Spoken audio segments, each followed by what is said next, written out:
Evening ఏం తినడానికి లేనప్పుడు ఇంట్లో మిల్ మేకర్స్ ఉంటే మాత్రం ఇలా చేసుకోండి. మిల్ మేకర్ 65 చాలా సింపుల్ అండి.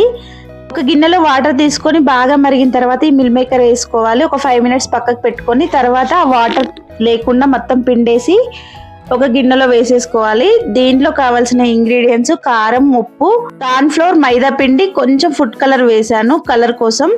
అవి బాగా కలుపుకొని స్మూత్ గా కలుపుకోవాలండి. ఎందుకంటే ఆల్రెడీ అవి సాఫ్ట్ అయి ఉంటాయి కదా, కొంచెం స్లోగా కలుపుకోవాలి. ఒక బాండి తీసుకొని ఆయిల్ వేసేసుకోవాలి. అవి ఫ్రై చేసుకొని పెట్టుకోవాలి.